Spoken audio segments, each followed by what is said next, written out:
Esteban. Vous le suivez sur ses réseaux. Thierry a fait une petite vidéo du reveal de sa voiture. Oui, sur un nouveau véhicule, exactement.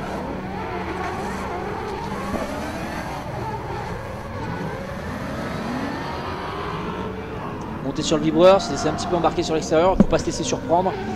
Mais il a l'air d'être à l'aise avec cette série 1, il a l'air de l'avoir prise en main.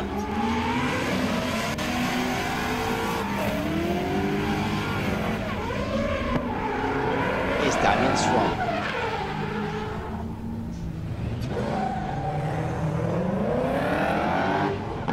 9ème place pour Jérôme Esteban, on vient chercher de la sécurité. Un petit peu du spectacle aussi, avec ce déclenchement agressif, il y a de l'angle. On va voir ce que nous dit la note du Zeknova Attack Challenge. 93.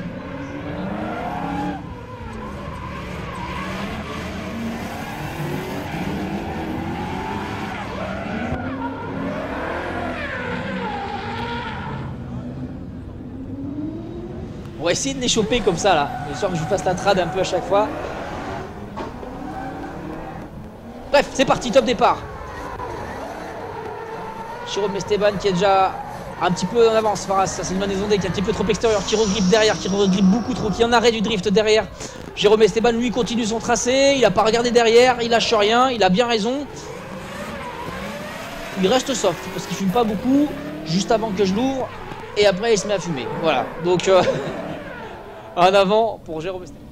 On a placé quand même Sylvain Desondé sur la start pour qu'il puisse se présenter pour l'annonce des résultats. Parce qu'elle est encore roulante. Mais est-ce qu'on sait ce qu'il a cassé? On ne sait pas trop. On pense qu'il y a du jeu sur soit le pont ou une casse de pont ou un cardan qui est cassé.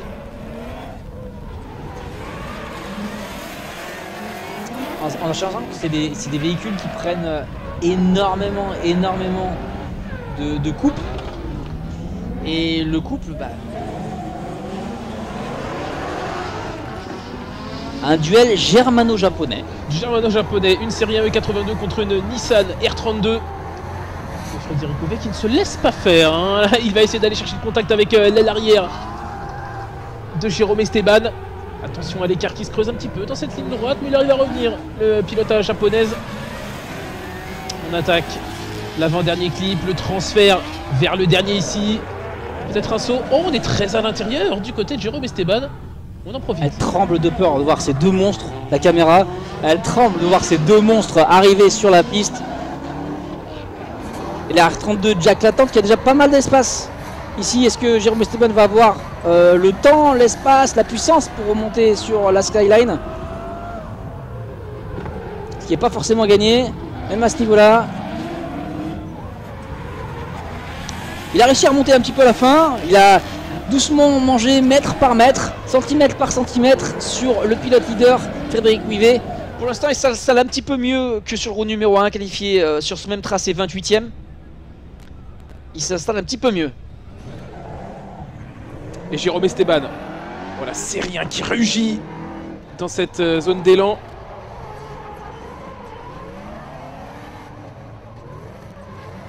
Un peu de correction, il tricote ici sur clip 2, 3.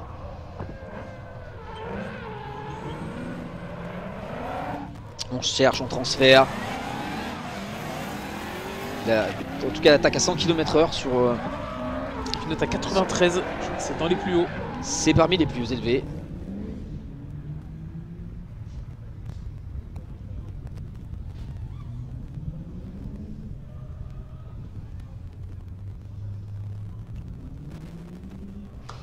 Troisième place pour Jérôme Esteban. Ça veut dire, ça c'est une super place. C'est une super place. C'est un one time en top 8 sur le roue numéro 1 avec Jason Banet. Donc Sofiane Lazid qui avait roulé contre Jason Banet. Et on nous confiait que c'était l'une des plus belles battles de la journée. On retrouve un pilote expérimenté, Jérôme Esteban ici. 800 chevaux sous le capot de cette série 1. V8 compresseur, on en parle. Un LS.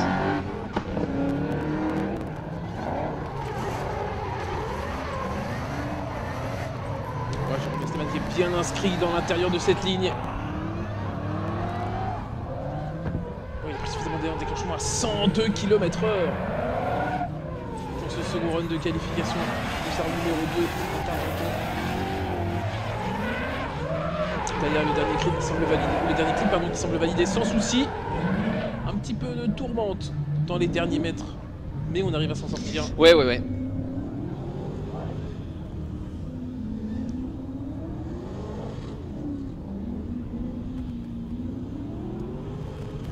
7ème place pour Jérôme Esteban. 800 chevaux également, on est quasiment sur les mêmes configs moteurs. Deux châssis différents, mais une belle battle en perspective et c'est parti avec un déclenchement de Jérôme Esteban, déjà rattrapé par Steve Leiber derrière avec la S15 Drift Shop qui va venir pousser doucement la série 1. La série 1 V8 compresseur et le transfert ici, la synchronisation est plutôt bonne entre les deux pilotes. Jusqu'au dernier, on est pas mal, hein, même sur la proximité. Attention, on va passer s'embarquer avec un petit peu trop de langue sur la dernière partie du tracé. La relance un petit peu tard, il a pris un petit peu de distance, il s'est fait peur, mais il a gardé toute une famille. Enfin, il y a des familles entières qui sont sur la live. Oui, moi, alors j'en suis sûr. Ouais, je suis sûr. On les voit parce qu'ils nous partagent, ils nous envoient des vidéos. Il y en a même qui commentent par-dessus nous. C'est extraordinaire. J'adore voir ça. C'est trop beau. Jérôme Esteban, prêt à se lancer. Il hésite un petit peu. Ouh là là, il se cherche un petit peu sur la première partie du tracé. On va pas se mentir. C'est pas le run le plus beau qu'il ait fait. Ah, et là aussi, on a un run de deuxième déclenchement. Ça va pas être son meilleur run. Jérôme Esteban. On baisse la visière pour le soleil, même s'il n'y en a pas. Et on y va. On se concentre et on jette la voiture doucement, sereinement. 52e place, il n'est pas qualifié pour le moment, Jérôme Esteban. Et c'est clairement un pilote qui joue la qualif et qui joue le top niveau ce week-end. Donc il n'est pas là pour épiler des kiwis comme diraient certains, mais il est vraiment là pour se qualifier. La ligne est magnifique, l'angle aussi est très très beau. Il va garder cette ligne magnifique jusqu'à la... Mais c'est pas ça qui va l'arrêter, Jérôme Esteban. En fait, à ce niveau-là, entre 800 et 1000 chevaux, on voit pas la différence. Entre 0 et 200, tu vois la diff, mais entre 800 et 1000, il n'y en a pas. Non, ça c'est sûr. Ah oui, à 200%, effectivement, tu as parfaitement raison. Ça va vite. Jérôme Esteban, Frédéric Cadan, hein, qui pilote probablement pour la première fois cette nouvelle voiture en battle. C'est vrai. Il a envie quand même. Un événement de la sorte dans cette battle entre Frédéric Cadan et Jérôme Esteban. Et on a du coup cette fois Frédéric Cadan qui va partir devant.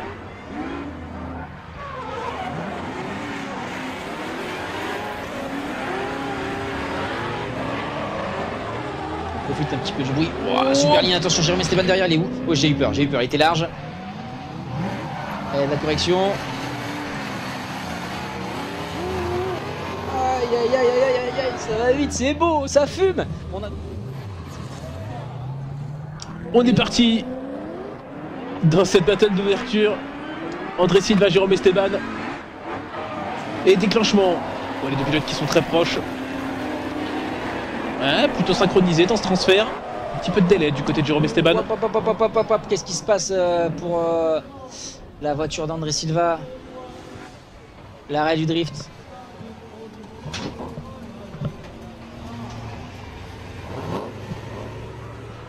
Qu'est-ce qui se... Et du coup, Jérôme Esteban qui s'élance pour un buy run, vous vous en êtes douté.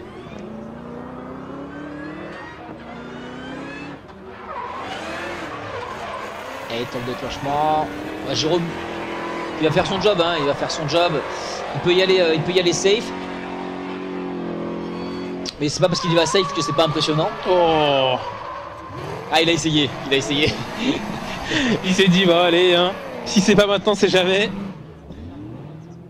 Donc là, il se retrouve au même point de la compétition.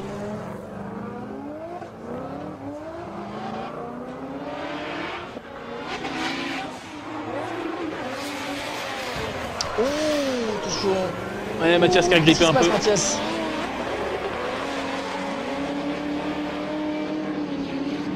Qu'est-ce qui se passe en lead? Bon, il est toujours généreux, il a envie de mettre de l'angle à la fin, ça va pas changer. Mais le début de tracé a été un petit peu compliqué pour...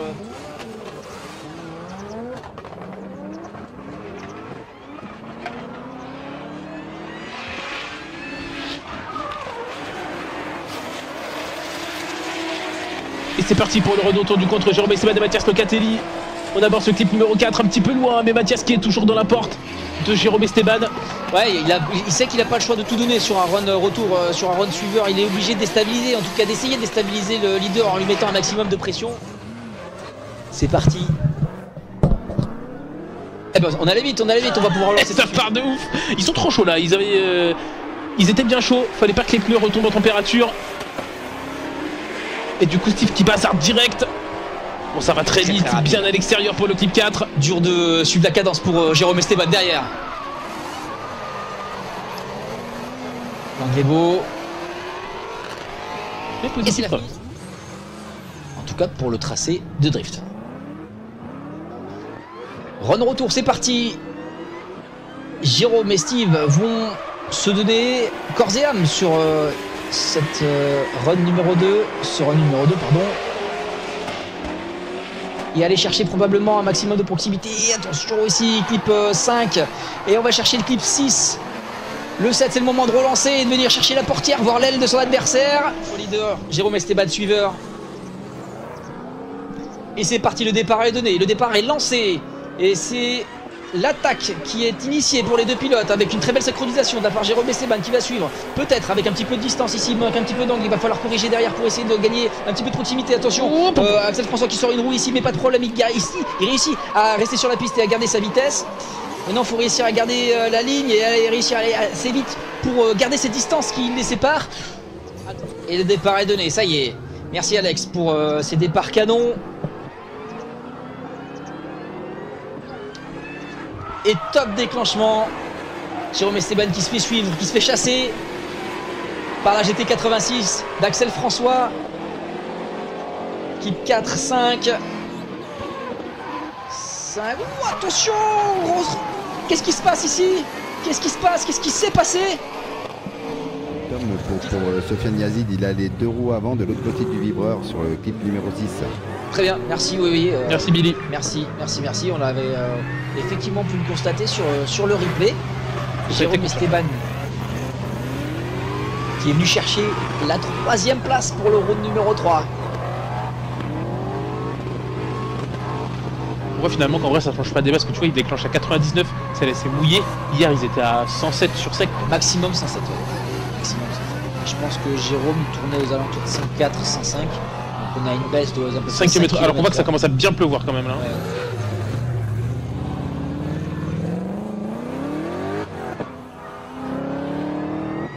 39e place, Jérôme Esteban. Pareil, non qualifié, hein. Ça peut changer encore ce top 32. Il est poussé depuis tout à l'heure.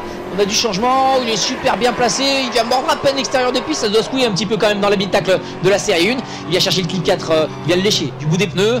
Le clip 5 ici, il s'allonge avec un petit peu d'angle. Il reprend de l'angle à la fin pour aller récupérer le 6. On enchaîne avec. Il va chasser la série 1. On verra si le 30 pousse la jeune série 1. Bon, en tout cas, ça commence bien pour les deux pilotes. Alors, déjà, Anthony Rocci à l'attaque. Attention, le transfert, clip 3. Clip 4, on va chercher. Deuxième transfert et dernier. Clip 5, on y est presque. C'est déjà très proche. Hein. Le dive aussi, clip 6, il se rapproche. Anthony Rocci se rapproche doucement. Il se rapproche encore plus. Peut-être encore plus près pour la dernière partie du tracé, le dernier clip. Et n'hésitez pas à partager. Je suis sûr qu'on peut faire un pic à 6. Je suis sûr qu'on peut passer les 6000. Si vous partagez, ça coûte rien. Hein, juste un bouton partage. Et partageons ce moment magnifique entre Anthony Rocci et Jérôme Esteban. Regardez-moi ce déclenchement. Jérôme Esteban, il a eu l'info de son spotter. Il lui a dit, va lui faire la porte, va lui faire l'aile. Et il y est peut-être ici sur cette deuxième partie de tracé. Le dernier virage. Aïe, Jérôme Esteban qui arrive avec un petit peu plus d'angle. Anthony Rocci qui s'extériorise. Ça va laisser de la place pour Jérôme pour remonter clip 6. Avec cette série 1, ouais. Il faut réapprendre un petit peu tout, mais pour l'instant ça se passe bien l'apprentissage sur cette saison. Il met de l'angle. Ah ouais. Ouh, qu'on est bien placé sur la clip zone numéro 2. Ah, il envoie du lourd là. Ah, il est chaud notre ami. Ah, on a eu un petit... Jamais dans sa série 1. Il est en dehors du top 32. Regarde, il est 33. Ouais, allez. Donc on va encore avoir une place qui va descendre. Allez Jérôme. Super déclenchement. Faut s'appliquer.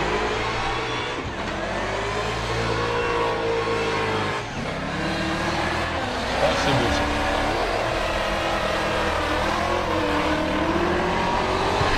Ah, il vient de faire un run de fou. Franchement. Son aval, André Silva qui va s'élancer L'appel contre appel efficace de justement André Silva derrière. Jérôme Esteban qui travaille pour s'appliquer sur les trajectoires. Attention de ne pas être trop loin du clip numéro 4. Derrière, on essaie un petit peu de revenir au contact pour Jérôme Esteban qui est venu taper le contact sur la barrière juste après la finish line de Jérôme Esteban. On part du coup, allez, Jérôme Esteban devant qui travaille son appel contre appel, généreux sur le déclenchement. Derrière, André Silva qui essaie de suivre, qui s'applique justement pour garder un petit peu de la régularité. Oh là là là là, casse mécanique pour André Silva. Jérôme Esteban qui finit seul. Justement l'aide des juges. La suite, Géraud Bourgoin, leader, Jérôme Esteban derrière. On se reconcentre un petit peu sur ce qui se passe sur la piste.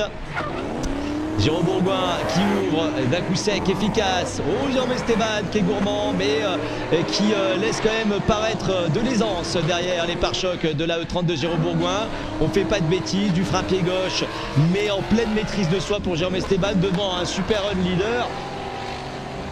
Géraud Bourgoin qui quelque part embarque avec lui dans sa perfection de sa run. Géraud Bourgoin qui saute bien le départ, il a raison parce que là il y a une grosse différence de puissance, il ne va pas falloir le laisser partir. Géraud Bourgoin qui va devoir maîtriser son angle devant Jérôme Esteban qui est venu glisser sur la barrière. Au déclenchement, Géraud Bourgoin qui est parti au fond du talus. Bref.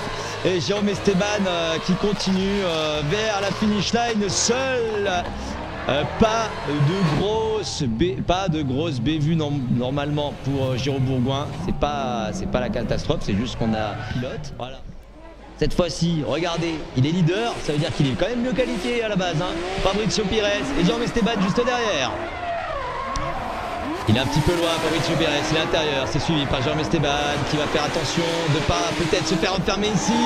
On est venu attraper le frein pied gauche, on se désaxe pour Jérôme Esteban qui est lent, puisque Fabrizio Pires n'arrive pas à attraper de l'adhérence. On l'a vu, il est parti loin, Fabrizio Pires, au clip numéro 4. On leur signe. On part en même temps pour Fabrizio Pires, ça va être compliqué pour attraper le pare-choc de Jérôme Esteban qui est déjà en train de s'envoler seul vers la zone de déclenchement.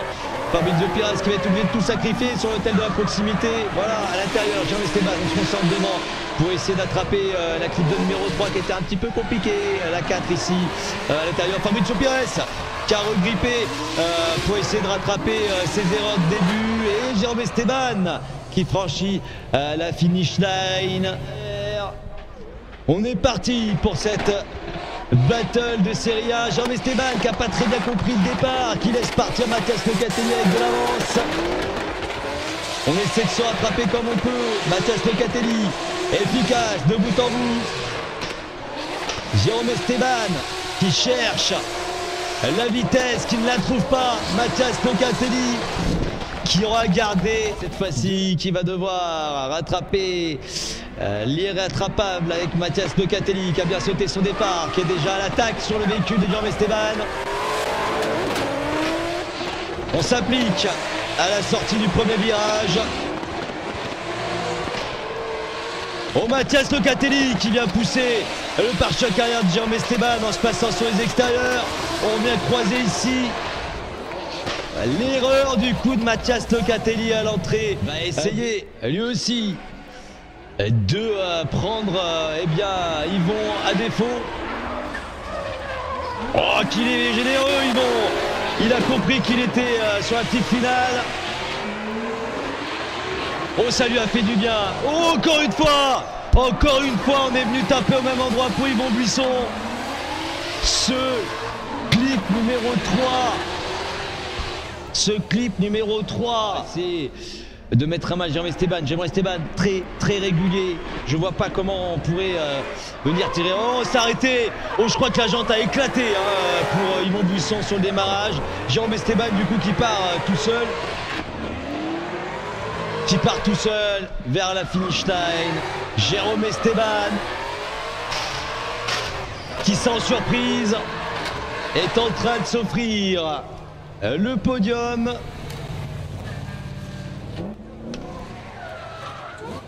l'année. Et du coup, il roule maintenant avec cette série 1. Jérôme Esteban. Pas de points à l'issue de ce premier run. Donc là, tout est à faire sur le deuxième. On y va, on met beaucoup. Là, cette fois, ça a bloqué, ça s'est débloqué. Ça a l'air de le faire. Et oui, il m'a fait un petit peu peur là, sur le déclenchement, Jérôme Esteban. Allez, on s'applique. Il faut des points. Il n'y a pas le choix là, il va falloir se débarrasser de la pression. La fenêtre passager qui n'est pas montée. Que se passe-t-il? Oh non! On le voit, Jérôme Esteban qui lève les mains dans la voiture. Coupure du coup